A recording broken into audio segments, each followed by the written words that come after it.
Get ready. Hold tight. It's Hold on to your hats, boys. Libos.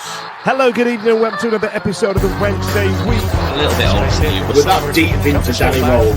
Please don't clip that. Been truly horrific having this season away from home. I want goals! Anyone would think that we rehearse this, and I guarantee that we haven't. How poor do we have to be before it's happening? How much blood from this stone do we have to get? For Wednesday Week! Hello, good evening, and welcome to another episode of the Wednesday Week. My name's Dan Fudge, and joining me tonight, I've got John, Ash, and Simon. Sorry, Bernadette, the boys are back in town. That's what's happening. We're all together again. Ash is going to be manning the comments. Don't forget to get yourselves involved if you want to. Whatever platform you're watching this through, if you're watching it live, you can have a chat with us, and we'll put the best ones on screen because we're ready for it this week. Because last week we weren't, were we, Ash? We were. It was a bit of a shit show. Yeah, I think last week it was one of them that where Monday kicked us in the arse, and we're all like, I can't. It's Christmas. I can't do it. I can't do it. But anyway, we're back. We're in charge. It's happening. Sheffield Wednesday are on the back of a 1-1 draw home to Preston, which somehow got us to the dizzying heights of 9th in the table. All shall be discussed this evening. So let's get right into it. Simon, what were your thoughts going into Preston? What was the? It should have been a free hit for us, right? We should have smashed them. Well, the question to me was when we were going in was who's going to replace Barry Bannon, because he's been a stalwart this season. I think he's had one of his best seasons with us, and I obviously that was answered at 11:30. I got the impression that Preston were on a slump, and having done hello from the other side, I was positive in my predictions. I predicted 3-0, but they are also draw specialists, and they've drawn 9 games this season so far. I must admit, I didn't think. We'll get into the game, but I thought they played quite well. They were all right, and I did hello from the other side for the Blackburn game tomorrow night, and I was looking at some of the results that came in across the Premier League and the Championships because I had a bet on, and there's a few insane results that should never have happened in the history of football. It was absolutely incredible. If anybody managed to win a bet on Saturday, I doff my cap. Ash, I'll tell you what. I'll get the lineup up. As Simon mentioned, there we've got Barry was out, so Liam Palmer had the captain's armband. So we're Beadle, Valerie Palmer, Bernard, Max Lowe, Gassama, Shea, Charles, Johnson, Windass, Ugbo, Smith. Starting to creep in terms of that's what our 11's starting to be. Masaba moved to the bench because of his, dip in form, shall we say. I don't want to keep talking about Ike Ugbo because I must admit the phrase get one in off his ass is starting to grate on me a little bit because I think we've said it now every week for about 6 weeks now. Ugbo in a barren spell now for 22 games. But interestingly, Palmer steps up. I mean, any thoughts on that? I'll just get it in now before we think that I was the only one who predicted a 1-1 on our predictions. You were all pretty positive with the 2-0s, 3-0s and whatnot, but I did go 1-0. Obviously, I know my stuff, even though I sit about 4th, I think, out of all 7 of us in the league. John and I are ranked bottom. We're not great at this game. It was, I mean, I think that's what the talk was, who was going to fill the midfield position next to Charles. And look, he's been on the show. He's Stevie's life partner, but he doesn't know it. I really don't see what Palmer offers in midfield. He's had one game, and don't get me wrong, that game was sensational in that midfield. But yeah, it was the wrong decision, I think. In hindsight, it was. Even though I'm sure that a lot of people on social media did when Palmer's name were read out, they were like, not really for me, his thing. And it proved right. I mean, he had the captain's armband and it weren't a great day at the office for the Do you feel do you feel it was more a replacement for captaincy rather than Rohl on the pitch? I know this sounds nuts because Shea Charles does a lot of Barry's tackling and a lot of his shit kicking. For me, I felt like Inglesome should have been stepping into that role for that game, if I'm honest, because Palmer's fallen down the pecking order a little bit. We're trying to move forward. I get it. And then, when Palmer hits a rich vein of form, then fine. But we kind of threw him to the lions somewhat, right? I think that's a great point, Daniel. You don't have many of them, but I think that was a well done, because if you look at that 10, other than Palmer in that starting 11, who is a leader? Who is a person you'd give the captain's armband to? In the squad, even in the centre midfield, there is only Palmer's vice, so obviously he's going to step in. I do think that may be the case, that he did get a starting spot because of the captaincy. It wasn't great, but the other 10 players, I know we've been happy with. I know we've talked about Ugbo, exact same, but I think this time where he ended up playing is not his position. He played out wide on the left, and that was just a bit shouldn't have for me. But thing is, we've said it about Danny Rohl now, and we're all my clip on the intro says we're all deep into him now. We're backing him. Do you want me to change it? No, mate. I'm still in there. I'm still right behind him. Yeah. But yeah, it was. Yeah. But other than that, the starting lineup for me, I'd got no qualms about, and I think that is getting quite regular. That 9-10 players that he's playing. So yeah, no issue with me. We've had a couple of comments, Ash, about Palmer in there. What have we got there? Let's have a look. Yeah, cheers, Daniel. It's all right, mate. Yeah. Lolo de Wednesday. Palmer was awful. I didn't go quite that thing, but oh look, hey, the club's been on SWFC. Even they're saying should have started Chalobah. So Mr. Chanceris thinks Chalobah should have started. I'm reading that in Chanceris' voice. Should have started. Yeah, just chucking him out. Liam Henderson looked like Palmer was stuck in a vice. Wow. And they're not very combat. Saturday was down to Danny Rohl this time. Ugbo Palmer was a mistake. We have two midfield sat on a bench. Yeah, I guess. Oh God, I guess. Yeah. Not. I feel like we've got a good sense of how the Sheffield Wednesday fans are feeling after this game already. We've not even got into it.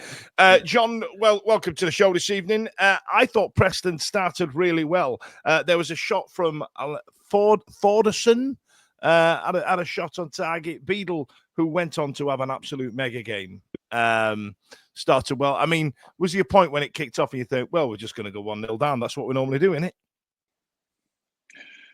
It certainly looked that way. I must confess to not really. I didn't see Heller from the other side, so I wasn't familiar with Preston's run and form this season. I just, wrongly assumed they were just like a midfield floating team, but they're sort of near the bottom end, that sort of bottom six sort of side, I believe.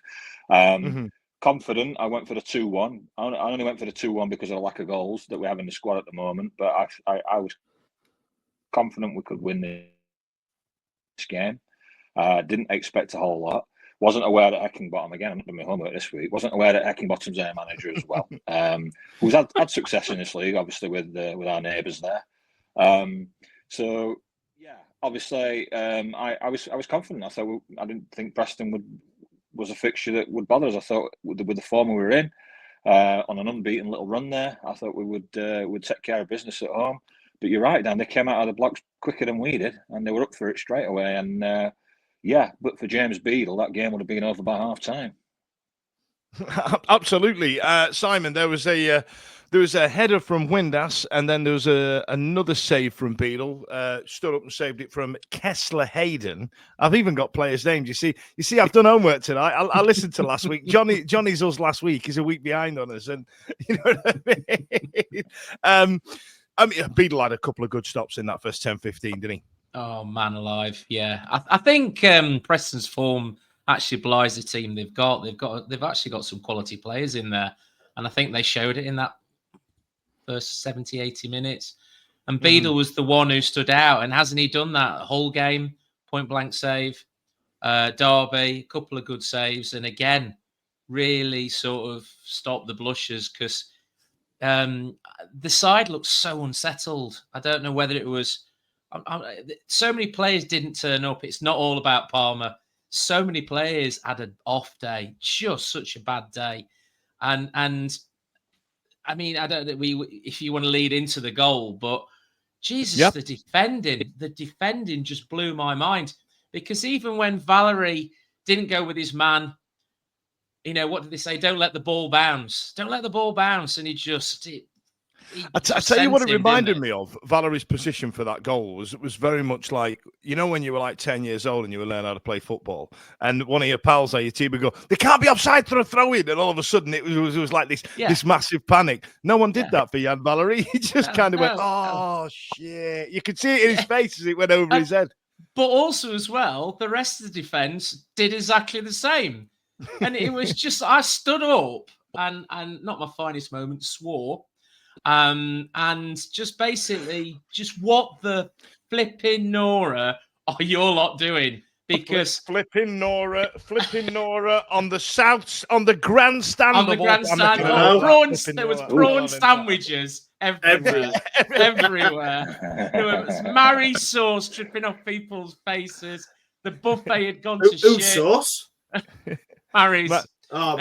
Mary's. It was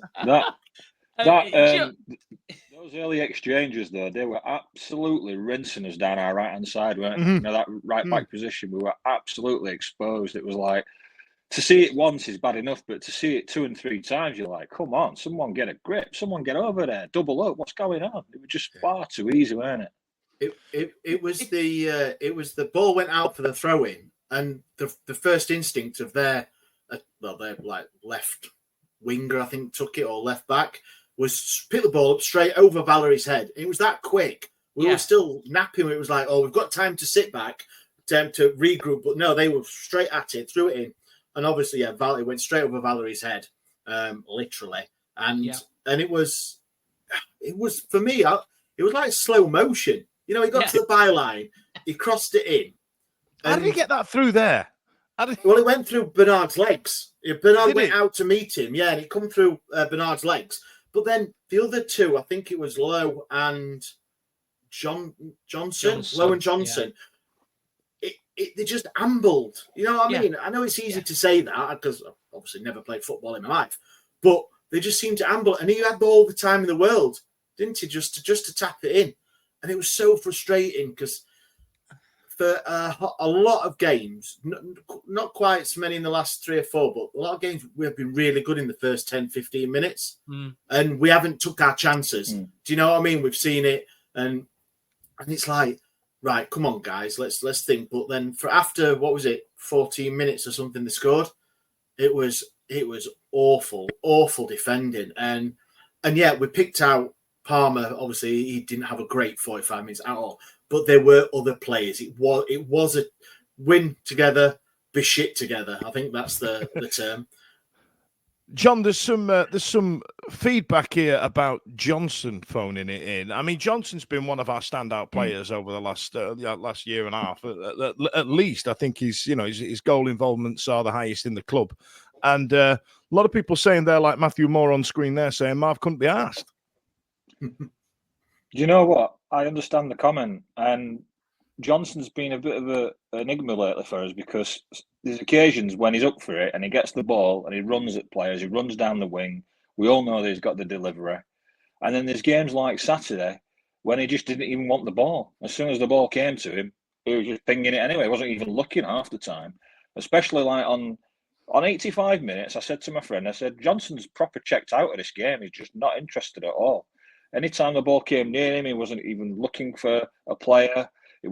He showed no energy. He wasn't willing to run. He was just pinging the ball anywhere and invariably giving it back to them. So I don't know what's gone on with Johnson on Saturday. He didn't look particularly fatigued, but he just didn't look, to the naked eye, it didn't look like he was interested for those last.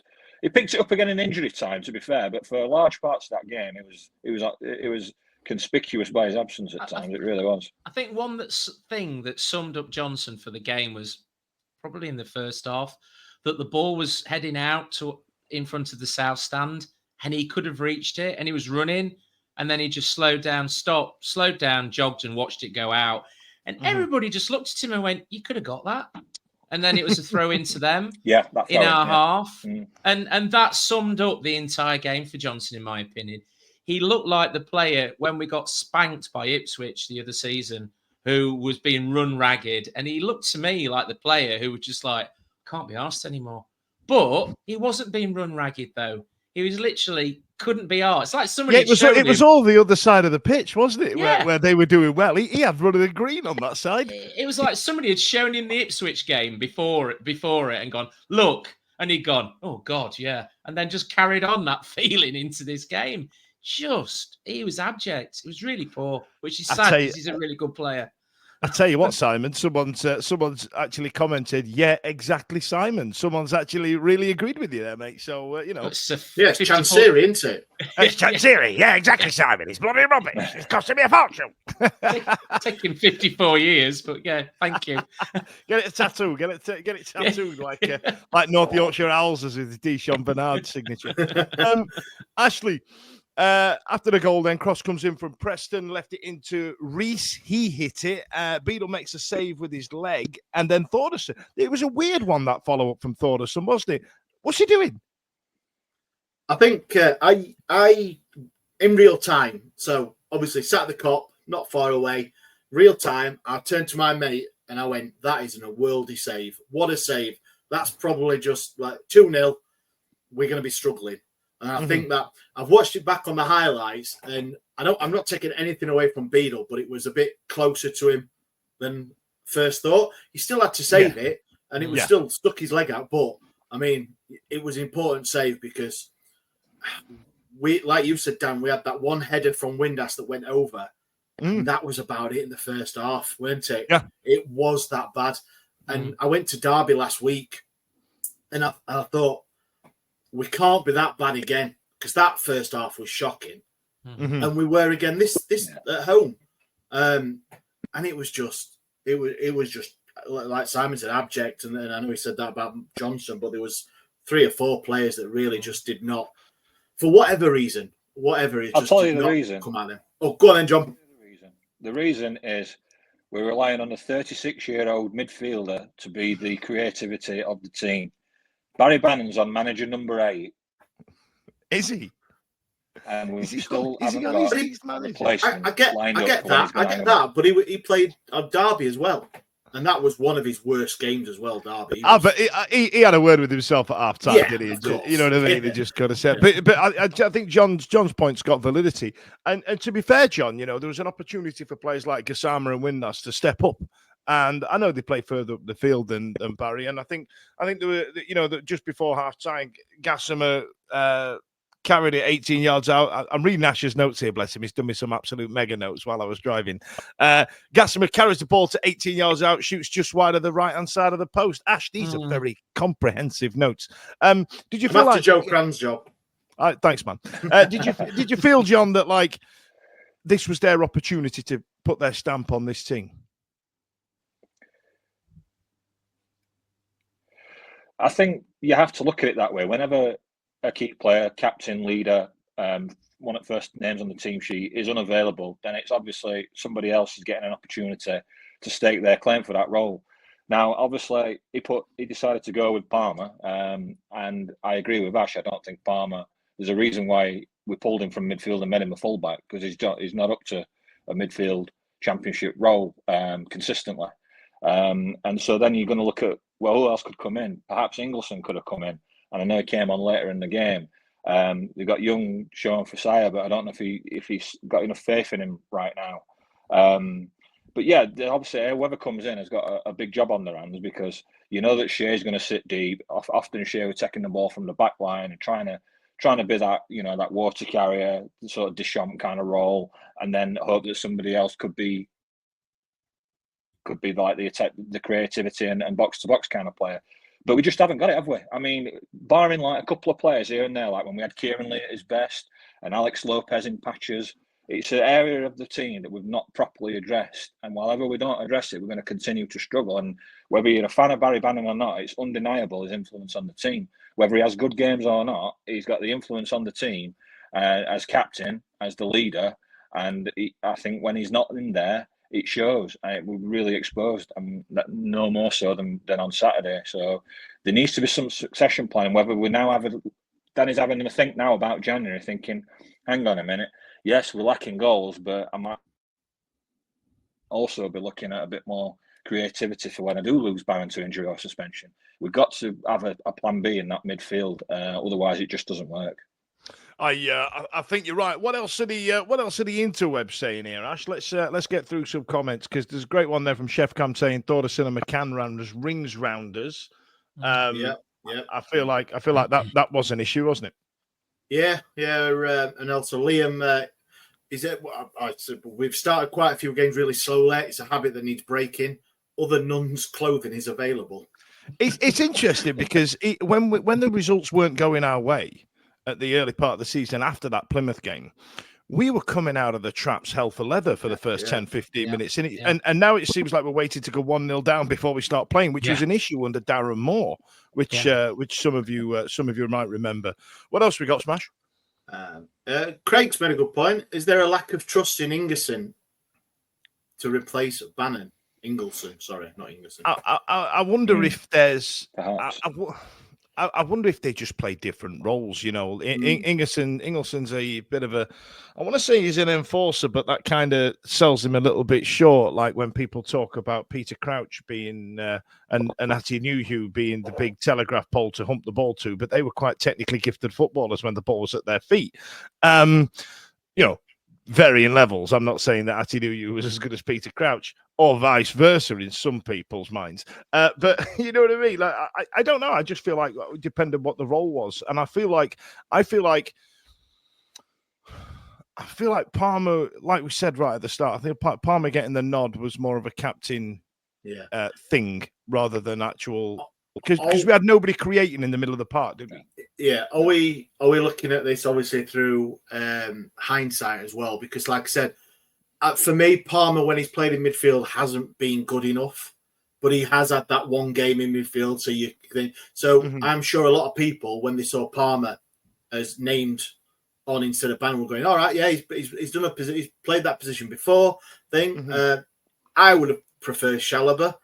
I've been pretty impressed with him since he's been out for a long time. Of what I've seen so far, apart from, we'll get to it last minute. But I think you might be right, Dan. I do think there is more than just a positional choice that Danny's made there. Absolutely. Now, we've just got to half-time, so we're going to take this opportunity to warn you. Some people are going to try and sell you some things. It seems a bit early, but let's do it anyway. And we're back.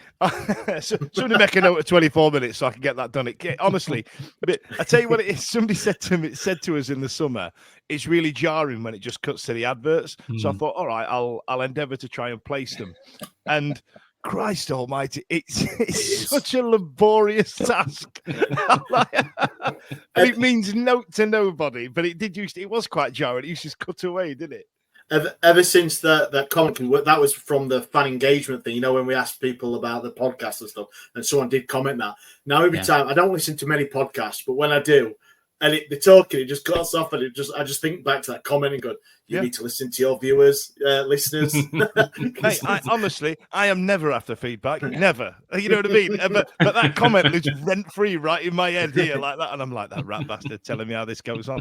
Right, Simon, so we're into the second half, and Potts missed a cross from the Preston left-hand side. Beadle got a crossing to put it off, but he spooned it wide. Yeah, I'll believe you. Yeah, hey, this is Ash's notes. Ash, bail me out. It was the open net. The ball come over. The guy had all the time in the world. It was when, didn't Beadle come flying across though, and sort of, I think he more put him off than it put him off, didn't it? Because I remember that. Yeah, and I actually thought I didn't remember the Beadle come flying across and just basing himself look like Spider-Man. And then obviously I've watched it back, and my God, he makes up some. He literally flies across that goal. just enough to put him off and put it wide. They had so many chances. When you look back on how many were chances battering they us. had, Yeah, like watching it, I didn't really feel it. But then when I watched the highlights back, and every, you know what highlights are like, they're highlights, right? And you kind of go, God, we were rubbish. I put on the group chat after the game. That could have been 5-0 to Preston, and some put a laughing emoji underneath it. But when you actually look it back, it could have been 5-0 to Preston. Yeah, which is scary. Well, I think Preston fans would probably have gone home gutted that they only got a point. Imagine if they'd gone home and when that's had converted and we'd won, they'd have felt absolutely robbed, wouldn't they? Yeah. Literally, so someone mentioned that earlier on in the comments said, I bet they went home crying thinking, have we only drawn that? You know what I mean? And we're sat there thinking, have we only drawn that because we sat there going, we should beat these? Yeah. But they actually were better than us on the day. You know what I mean? They it actually happened that way. Go on, someone was going to speak then. I wasn't looking. My apologies. No, that's what I was just going to say. Can we get to the positives yet? Because this is very depressing, and I'm sure all these 12 people that are watching are going, we're ninth, for God's sake. Do you know what I mean? So honestly, I swear to God, it's going to get positive. We're going to do a slow build to the positivity. That is the strange thing, though, isn't it? That we all came out as if we'd lost the game. Yeah. And I was really angry. I was really angry amongst everybody else. Moan. And then everybody in the ground was raging. Yeah. Right then. So, player of the match for me was the water bottle that was thrown on the pitch that caused a bounce up. And then Valentin is tearing into the box and we get given a penalty. Soft penalty, Simon, or Stonewall? Stonewall. Absolute Stonewall. I've only ever seen one angle of it. I know, Stonewall. But the bottle incident was really weird, wasn't it? Because we were like, what? Because he actually virtually, it was identical to the penalty. He got the ball, ran into the box, and then he just saw it ended up in the keeper's hands, and he blew the whistle. And if you listen to commentary, the commentary actually goes, I think he might have accidentally blown the whistle. No. What? I tell you what. Let me just say this because for those at the back, every time on X you see these foreign games with the fireworks and the big flags and stuff like that, and there is inevitably a comment saying, "And I can't take a bottle cap into Hillsborough. It's bloody ridiculous, I tell thee." That's why, because fucking idiots. That's why we can't have nice things. I'll be honest with you, Dan. I don't think anybody threw it on. I think it was that bloody windy that it come off Middlewood Road or Bridge. Because wind. I think it had actually worked its way all the way from the away end to that position. Wow. It was a tad windy. I didn't even know what happened, to be honest. I really didn't. It was like man of the match performance from that. I know, yeah. Valentin crossed it and keeper come out, claimed it, and then it was like he blew. And I was like, "Oh, what's that?" And then he went back and it was a drop ball. I'm like, "What the hell's that for?" And even in the highlights, I can't really see what happened.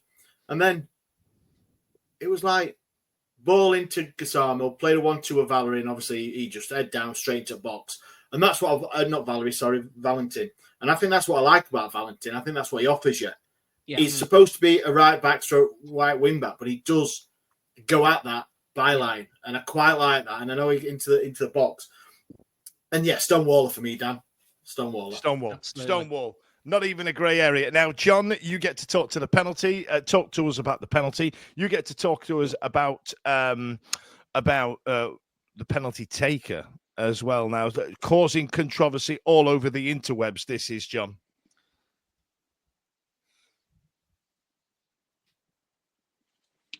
Yep. Excuse me. I'm just going to move a bit. The internet's really bad. You can't tell. You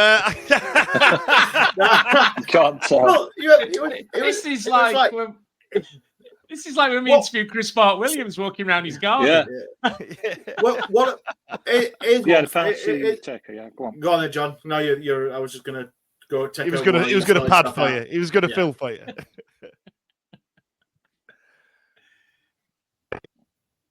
No, the penalty. So Windass, obviously, I'm not sure why Windass is taking the penalty, because I thought Smith was the penalty taker. That's one that they've been debating, isn't it?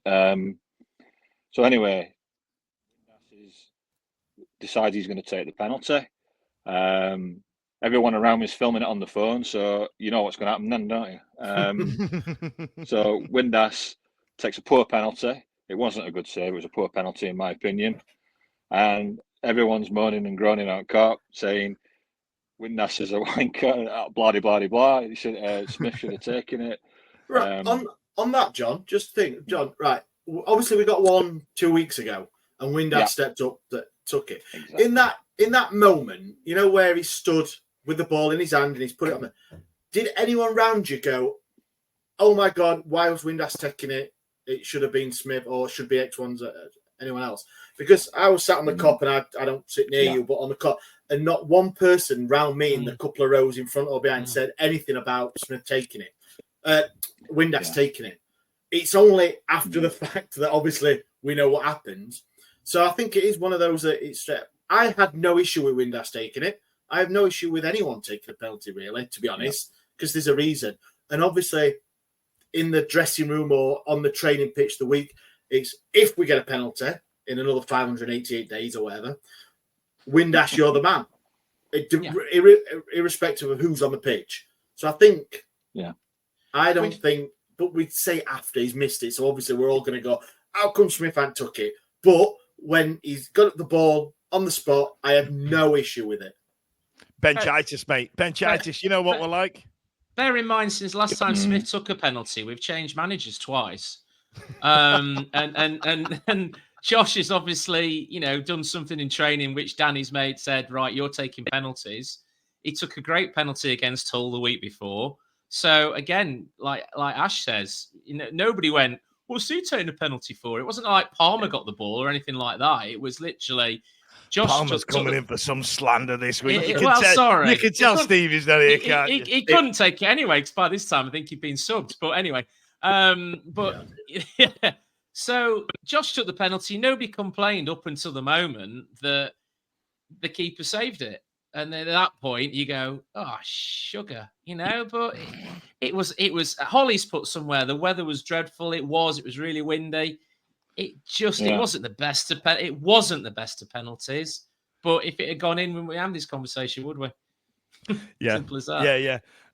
Okay. So and then not long after that penalty, Windass got hooked. So his confidence is on its ass, isn't it? So let's. Right then, last part of the game, Simon. Ingleson spreads the ball out to the left to Masaba, carries it to the byline, crosses it in for Smudge, and goal. The funny thing was.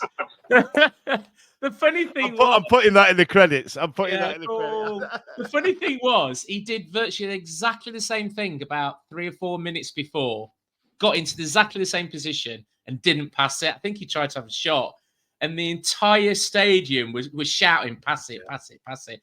And he didn't. And it went out for I think the keeper got it or whatever, or it went out for a goal kick. And everybody just went, you bloody muppet, and had a great go at him. And then exactly the same happened. And in that time, he just passed it. And obviously... weird that. Everything that we've been cursing about the entire season about him not releasing it enough. He finally releases one, and look what happened. And Ike both sat there going, where's all this passing shit when I'm on the pitch? You know what I mean? Fair comment, mate. Fair comment. Here. Kind of bullshit's this.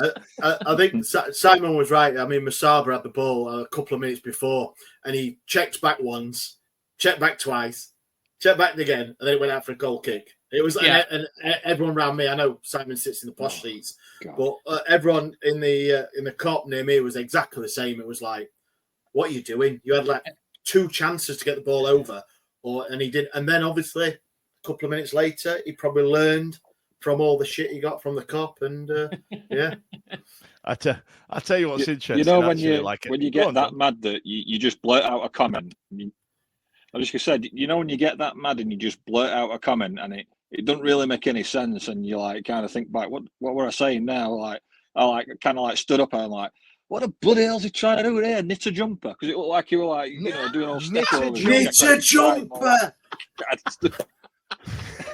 I'm like, God, I'm old. I tell you what, our 2025 credits are going to be great, aren't they? I tell you what, a lot of new things happening this year. Is that a segue to we've got some Christmas jumpers on in the tat shop? Yeah, we've got some Christmas jumpers on in the tat shop, so have a look at them. Ding dong merrily on high is what we've got. So jot that down. So anyway, Sheffield Wednesday. I tell you what, actually, Simon, let's go through the statistics. I mean, we edge it on a couple of things there. They had more shots on target, but a draw's a fair result in it, looking at that nonsense. Yeah, it is, but it's disappointing. We got so few shots on target, 4 to 7. I mean, that's diabolical, isn't it? It is really. It shows you we're not creating up front. And all right, shots off target 6-6. But I've always makes me wonder what defines a shot off target. I mean, is it pretty much anything that heads towards the opposite goal and falls in between the two corner flags? Well, if you ask the geezer at Sky Bet, I don't know, because I tell you what, whoever's on the button over there seems to be taking the piss. And then I've got to mention this, John. I've got to talk about this. We've got to get to the positive bit. Look at this. For the first time in a long time, there is a graphic on screen that just shows the top half of the championship. And because the results were absolutely mental on Saturday, Sheffield Wednesday are in 9th, John. 9th, I tells you.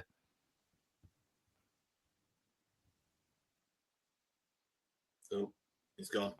I think we've lost you, John. Ash, we're 9th, mate. We're 9th. I know. For all the negativity we're spouting here on this podcast. Again, just look at the fucking hell. 9th. Yeah, 4 off the what was it? 5 off the player? John, your delay's like 25 minutes, mate. I tell you what, do me a favour. I'm just going to mute you for the second, if you just don't mind logging off and logging back on, because that was a big one, that, mate. And then we'll come straight back to you when you come back on. All right, up. Sorry, Ash, 9th. 9th we are. 9th. Up the top half, Owls. Yes, 9th. For all the negativities we've said, and for real, I don't feel. I know we had a great result at home at West Brom and Norwich. I don't think we've been hitting the great form. Are we? And to be 9th at the minute. I mean, for me, start season, I'll hold my hands up. I'll put my Dewberries on the table. I said between 12th and 15th. So for me, 9th, I'm more than happy. And I've been accused in the past by saying, "Oh, are you happy with mid-table mediocrity?" And at the minute, yeah, I am, and that is fantastic for me.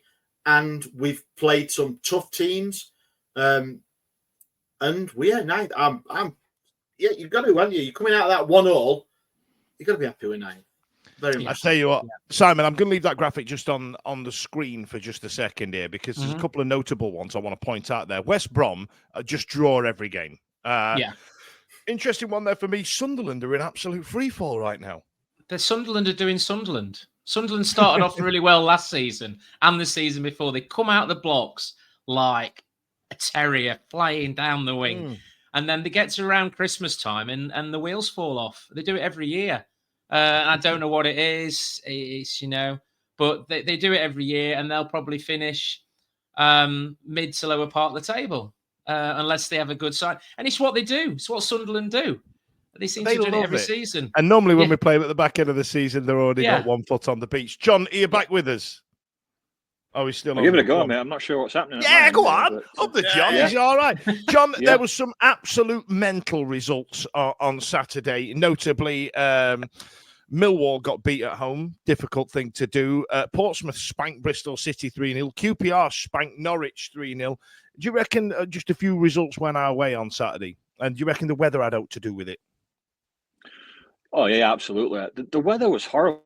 It was one of those days where the wind just seemed to blow right through you, right to your bones. I mean, I was layered up and everything, and I was still cold. And then you get the horizontal rain, and it was just absolutely foul weather, to be honest. And but yeah, some of the other results have gone our way, and I think the Championship this season is just going to be one of those. It's mad every season, isn't it? The Championship, but this season, no one's got hold of it by the scruff of the neck, have they? Really? I mean, you got the top two, which, by the way, is horrible to look at, isn't it? When you look at the top two in that table, to be fair, makes your eyes bleed, really. But yeah, I think it's going to be another one of those seasons where you can win 3 on the bounce, and you all of a sudden nobody's saying it, but we're all kind of whispering it to each other. Could we sneak into playoffs if you have a good January and all this lot, So Christmas over the last couple of years has not been a fruitful time for us, though, John. Do you reckon it's something we could pull off? Having a decent festive period would be all right.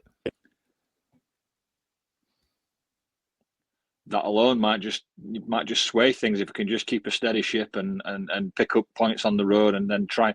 It's weird, isn't it, really? Because ironically, at the moment, our away form is better than our home form. And that's just never traditionally Sheffield Wednesday, is it? It's just usually struggle on the road, look to win us home games. But it's kind of been topsy-turvy this time around. So if we can keep ourselves in the mix, it might just influence where we're shopping. I said it before on a previous pod, but it might just influence whether we're going to Aldi or whether we're going to Sainsbury's come January. 1 or 2 quality loans here and there. You just never know, do you? We've had some good loan players in the past in January. You think of the likes of Mikel Antonio. Hope he gets better soon, by the way, and all the pod agree. And you just never know if we can source a good couple of loans, either from Premier League sides or even look to the foreign market, German league, or his connections with Hansi Flick, maybe. Why not just go for it, Chansiri? You've got the best manager you've had since Carlos. Why not back him? Because Carlos spent £10 million on Jordan Rose, didn't he? But anyway, let's move on. So, Simon, some scathing comments from Danny Rohl in the press in his post-match. He said, "For me, it's a defeat. We deserve nothing today. They created more chances. They were the better team. They were more aggressive. They did the basics better than us. For me, it's a shame to see the first 10 to 15 minutes how we started the game." Just what you were saying earlier. Nail on the head. You know what? It's really nice to listen to a manager who actually is honest in his opinion he's not afraid to put forward exactly how he sees it. I listened to Paul Warren's interview after we played Derby the other week, and my God, I thought we'd been playing Man City the way Paul Warren sort of I tell you what, Si, just on that point, my apologies to interject, but I meant to say this last week, but it was a shit show. But Paul Warren, for me, because he hates us that much, he's so Rotherham through and through, isn't he, right? He played for him and managed them and all that. He hates us that much. He tends to have forgot that we're just another team in the league, Paul. Just play your game. And there's an element of like, he's too head up. I'm not losing to this lot. You can see him like in the dressing room before I'm going, all of a sudden you need to step up because it's Sheffield Wednesday. Just play your game, Paul. You're all right, Duck. We don't even think about you at all. No, I've forgotten who they are. But with Danny, and I saw this last season, probably after the Middlesbrough game where we were pretty poor, Middlesbrough away. But Danny is not afraid of just laying his cards on the table and telling the players as it is that you weren't good enough, that you've let us down, that you haven't performed as I expected you to perform. He's got high standards, the lad. And we obviously put our blue and white spectacles on, and John puts his knitted jumper on, and we sort of we take it that we need them to bleed blue and white and run through walls and stuff, and when they don't, we all get upset about it, and by the time it gets to Sunday morning, we've forgotten about it. But Danny's got to manage these guys, and he has high expectations as a manager because he's so professional. And he's basically, and you know what? I like it when he does that because he gets a reaction. When we've seen that time and time again, he gets a reaction. And I think we need that reaction because tomorrow night is not Preston. They are a tough team, Blackburn, who we're playing tomorrow. Yeah, they're doing really well at the minute, aren't they? They're doing all right considering how they finished the season last year. Just before I close this off, I need to have a big shout out to Holly, who did comment this just when we're talking about a penalty, saying not to mention it again. Her seats are not under the roof, but Defo wasn't the right conditions to take a penalty in the corner. If it goes in, he did the right thing. If it doesn't, shrug emoji. Now, just on the back of that, she mentions her seating arrangement. Now, Holly's seating we talk about a lot. She sits right on the front row. and it's crap. You can't see anything. You may have seen her in about 5,392 pictures. I'm pretty sure. I'm starting to realise that's why she sits there, just because she's like the stock footage Holly there. But she was saying Wednesday fan. Yeah, I texted her and said, "How you getting on under the roof?" And she just texts back. Yeah, she just texts back with underpants. So she had some context later on, but this is the type of smut I get sent from my podcasting colleague. Ashley, let's talk about some more comments, please, and then let's move on. Yeah. Tom, forgive me, Camillin. Thank God we're not doing better. We need a steady season. I mean, I agree with that. I thought we were going to. We could do him in midfield. We could have Charles and Camillin in midfield, then, couldn't we? Oh, Jesus.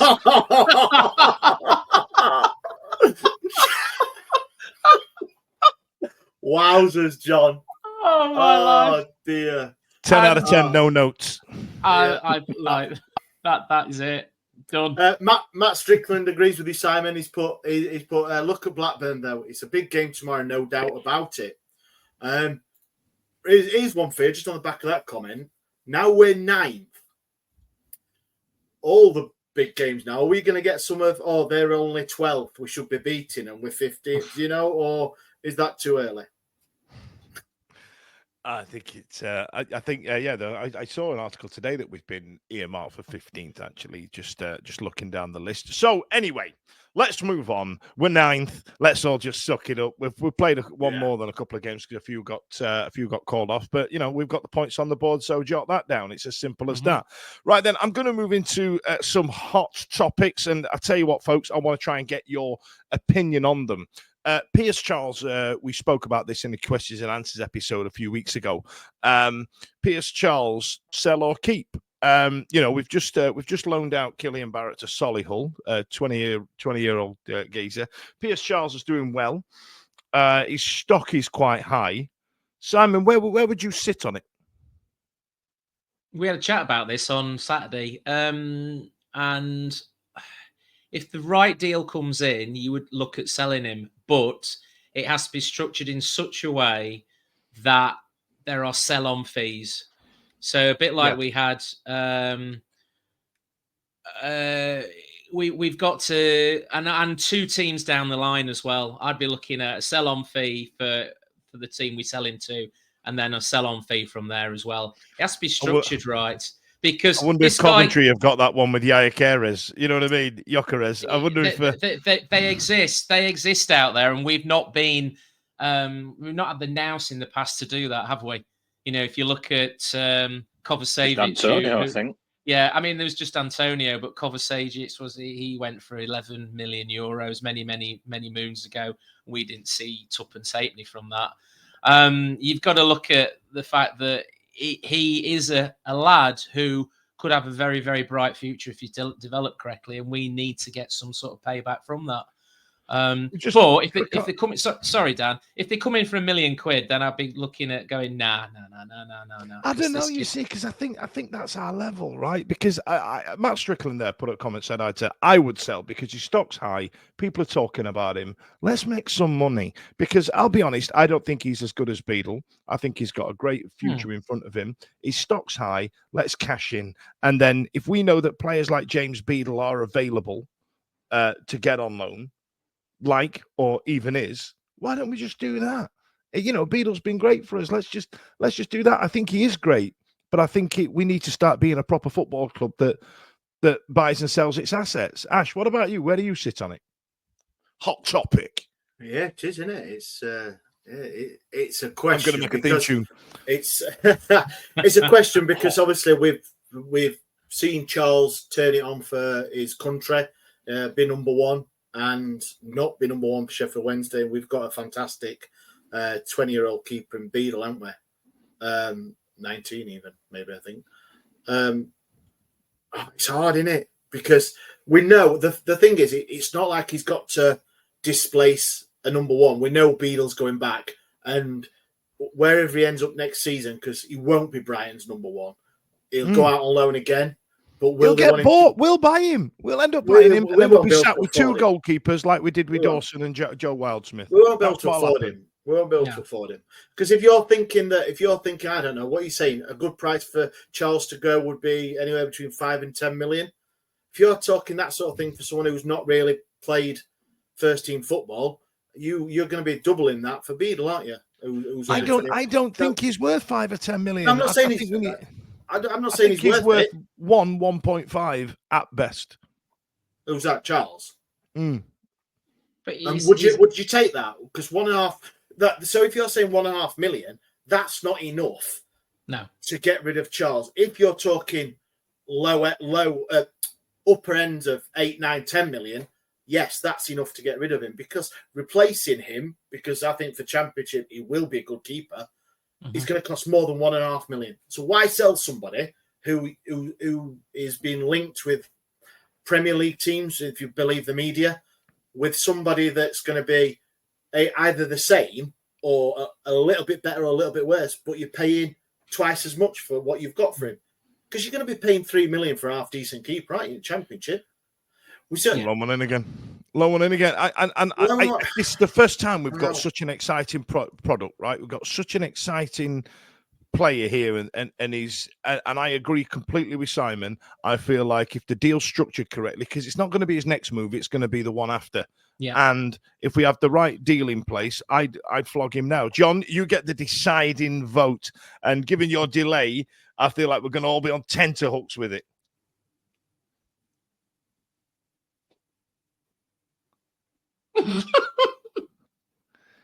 God damn Goodness me, yeah. Like hello from the other side, all different meaning, isn't it, really? But I guess it all depends on price, doesn't it? What's a fair sum for him? What's a fair sum to, twist his arm and let him go? Because like I said, if it's 1, even 2 million, is there much point in that? What's that going to do? Just finance a couple of loans, again, players that aren't going to be ours and players that are going to return to the parent clubs in the summer? Or if he's really, really like highly rated by some of these other team scouts, and you're talking pushing upwards of 5 million, then perhaps that's like the kicker there, where it's like, well, okay, 5 million, I might be able to buy a couple of permanent players and loan another player, and that's going to strengthen the side for the loss of a keeper that we don't know if he will go on to be like a world class. Okay, fair enough. He's playing for Northern Ireland, he's doing really well, but we don't know ultimately how good he's going to be. So for me, it just really boils down to price. I don't think anything like 1-2 million is worth doing, but anything 5+, then I think I would be I'll be tempted with that. Still a hot topic. We're still on the fence. So I tell you what, down below, if you see this video, if you're watching this back, stick it in the comments. I'm intrigued to know. I can't seem to get a consensus on, like, for example, right, the game against Preston, I knew that everybody was pissed off about it, right? When it comes to Pierce Charles, it still seems 50-50. I don't know, because like John's right there. He says, what if he don't turn out to be any good? You know what I mean? Let's sell him while he's got a furore around him. Yeah. I think totally that. And I obviously we do not speak for Wednesday fans. We put our opinion across, but I'm sure there's a very high percentage of Wednesday fans that do not disagree that Charles will be a good keeper. I think the potential there, what we've seen, and the limited minutes he's played for us, but for international football, for Northern Ireland, I think there is a keeper in there, a real good keeper. Yeah. But the history Cash in. But that's it. That's the history that we've got as Wednesday fans and the club is whenever we have had the slighting inkling of a half decent prospect, we've let them go for nothing, or do you know what I mean? Or we've kept them and they've not obviously progressed, but we have never really sold anybody from a youth perspective for any sort of money.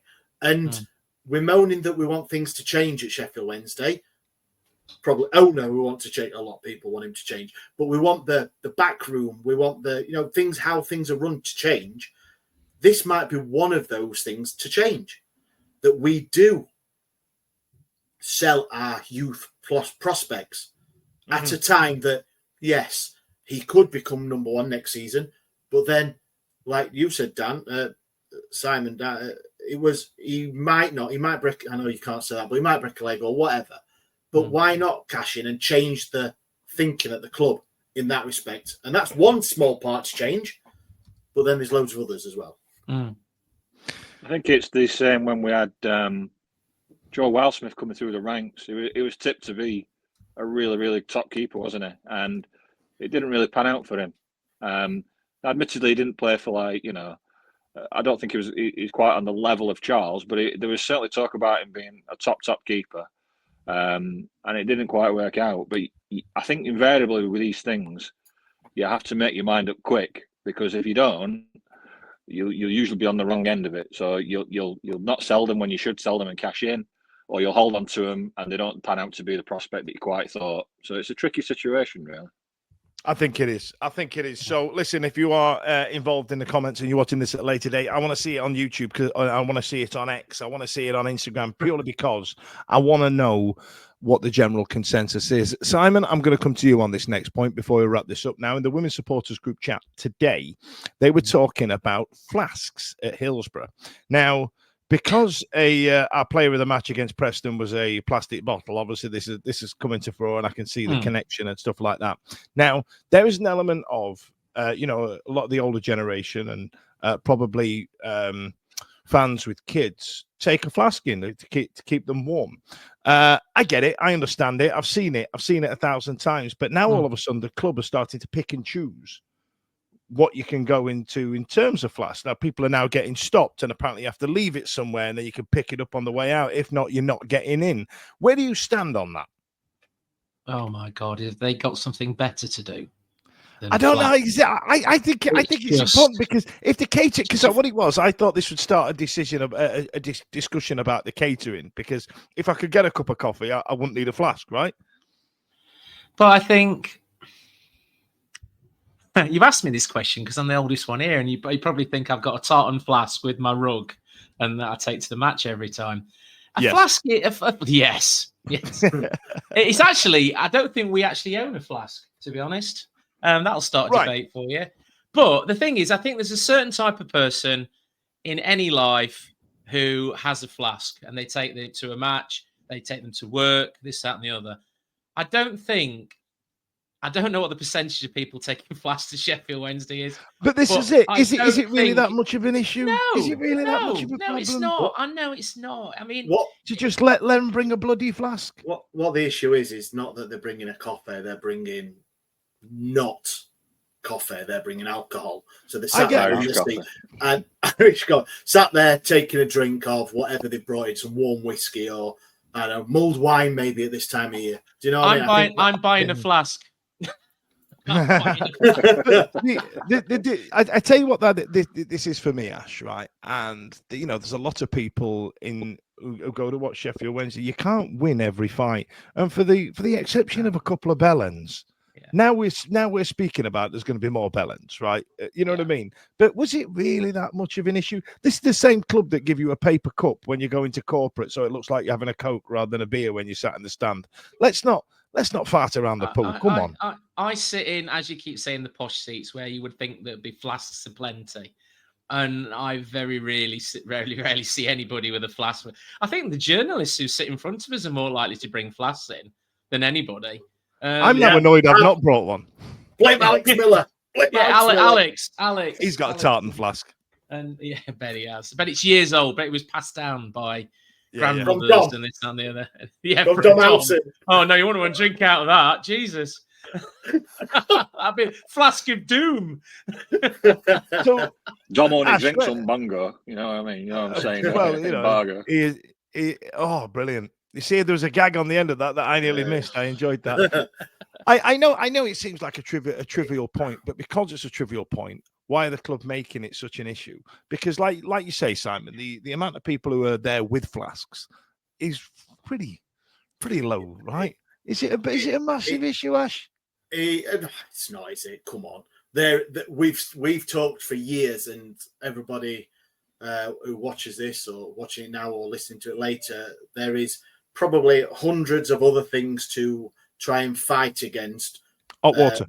Hot water, ladies' toilets. There's all sorts. There's lists and lists of actual vegan food, vegetarian food in certain stands.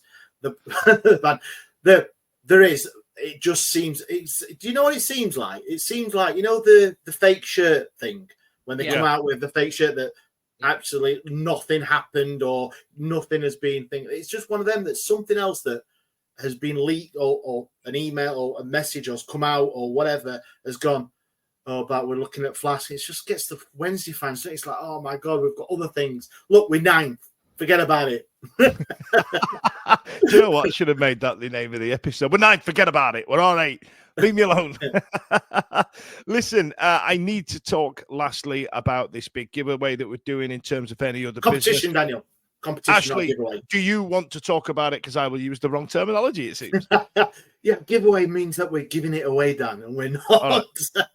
No, yes, you may have seen, obviously, that we are giving everyone the chance who buys a ticket for £2 to be a mascot, or not them, sorry, their child or family member, age range of between 5 and 12, to be a mascot for Sheffield Wednesday against Stoke City. So if you look on our social medias, you'll see all the links for buying a ticket.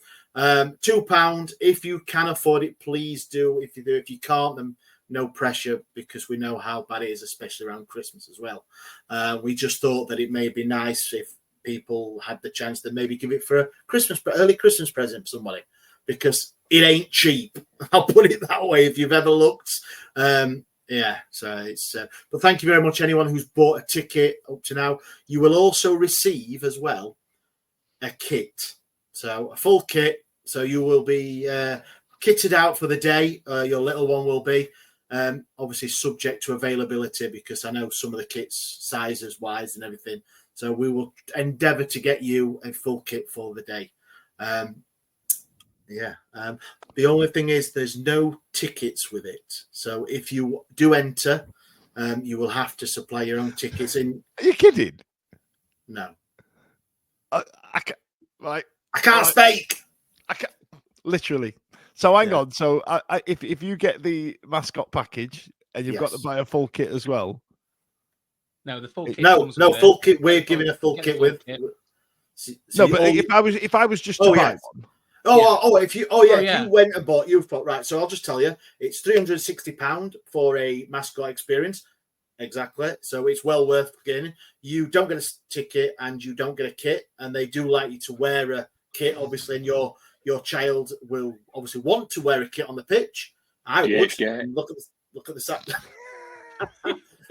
You've got what is it? 2 weeks to will it deliver quick enough? But yeah. So no.